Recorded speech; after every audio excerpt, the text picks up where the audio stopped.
Our plan A is we want to find that big winner, and I'm using 200% gain as an example here.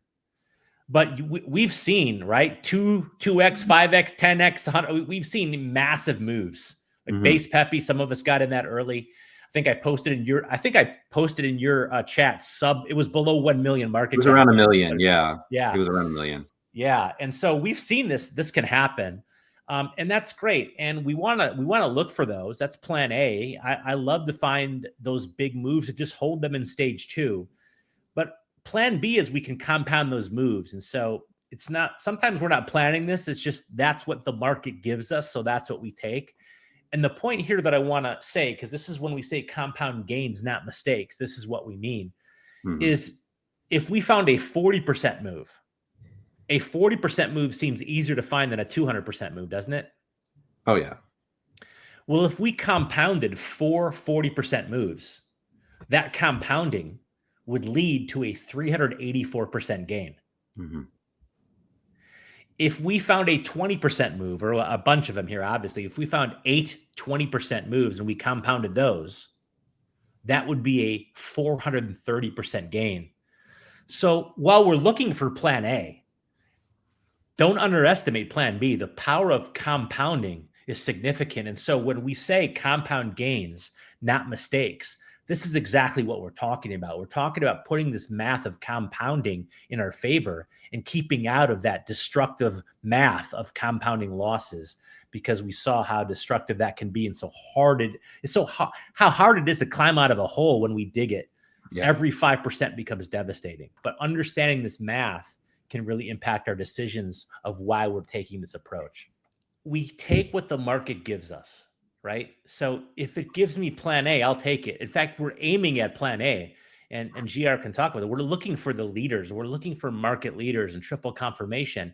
But if it doesn't give us plan A, we'll take plan B and we'll still get to our goal one way or the other. And so both of them are viable. Which one are we doing? We're doing both.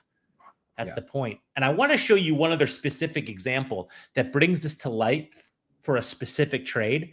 But it also just puts the principle in place, because even if it's not the same name, the principle still applies. And by name, I mean coin or stock. And so this is the AERO trade. This was definitely the most successful single name that I've been in for the cycle, although base Peppy's probably up there with it as well too.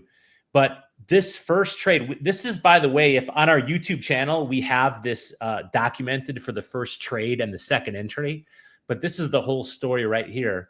Well, we got in that early. In fact, one of our good friends, Andy Bitcoins, and I think you've met him before. He's just, I think, one of the greatest minds that I've been around in crypto for sure. A great friend, and really a great influence on us. And early on, this project made a lot of fundamental sense to him, and so we were watching it. So that first entry was when it was listed on Coinbase. And so we were watching this one very closely, and we tell the whole story on the video. And as we got that entry, and that thing just went up, and it stayed above the 20-day moving average, the 20-day exponential moving average. It stayed all the way above that moving average until it closed below. It had 2 closes below and locked in over 1,200% gain by that simple rule. And you remember, because we were in chat rooms at the time talking about this, and some people were even debating about it. And so I've had a lot of conviction about how to apply this, because you've seen some of my posts about the back testing on countless charts that I've done. And so this rule I had a lot of confidence about, not because I had applied it in crypto that many times. It was just because I looked at hundreds of charts and I marked them up and looked at past charts. And so this was the rule I decided to apply, and this one fit that rule. And that one worked out very well. It did work out on a few other ones before this as well. But this one, we had no idea that it was going to continue to climb and lock in 1,200% gain. Most of the time this doesn't happen, but these rules keep us from selling way too early. And they also keep us from selling way too late. And you can see here, we locked in. I mean, there's receipts on this in several chat rooms, right? We talked about this one like real time. But what happened here, and this is when we were also doing a lot together. When this set up again, based on our criteria, it used triple confirmation. The pair strength improved. The moving averages turned up, and you see we did a second entry right there. You see where number 2 is. And I was hoping that one would go to the moon. That was a plan A for me. Hey, I'm back in, and I'm going to get another however, 100, 305, whatever percent I was hoping to get on it, but it just didn't work, right? It came back in and became a plan B.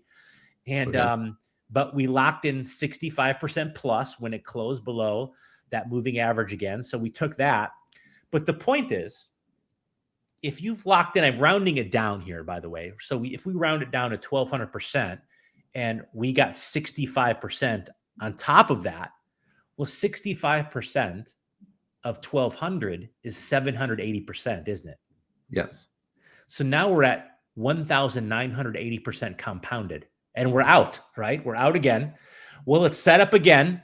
And sometimes, and GR knows, he maybe say something about it. We get our favorites that they've treated us well, and we want to get back in them again because we're just a little bit in love with them, right? I don't know.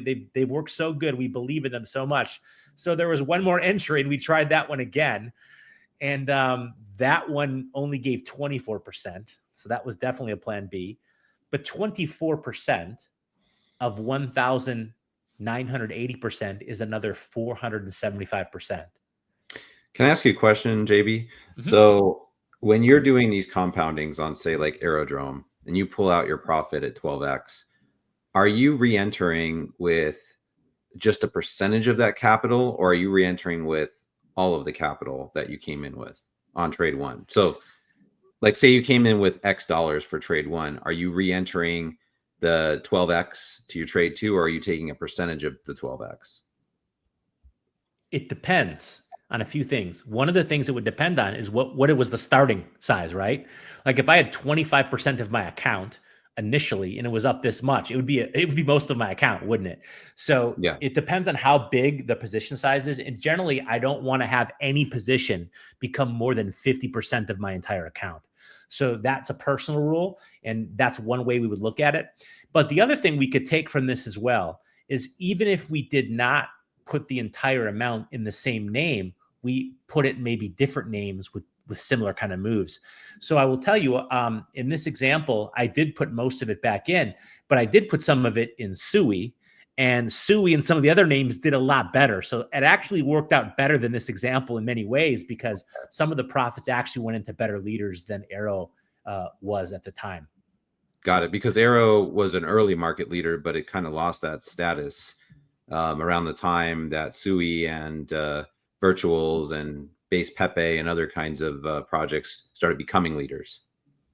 Yeah, in hindsight, yes. But at the time, G and I, we loved AERO, right? We wanted to get back in it, and we wanted to take it for another big climb, but it was not a plan A. It became a plan B after that, the next 2 trades on it. And what I really want you to see is the numbers as they come to life on compound gains, not mistakes, because getting out when stage 2 is done allows us to compound these gains. Now, we could also sell some of it on the way up into strength as well, but at the very least, we want to sell into weakness when the stage 2 is broken. Because some people, I don't know, it just seems like the mentality is they're afraid to get back in. I'm not afraid. I'll get out and get right back in. I have no problem with that. I don't want to do that. But to me, if I do, it's cheap insurance, right, from the big loss. If I take a small loss, that is cheap insurance over the big loss. In fact, we always say the only way to avoid a big loss is to take a small loss. So I love little losses. I love small losses. And the reason I do is because they allow me to stay out of big losses, and it allows me to do what our slogan is there: compound gains, not mistakes.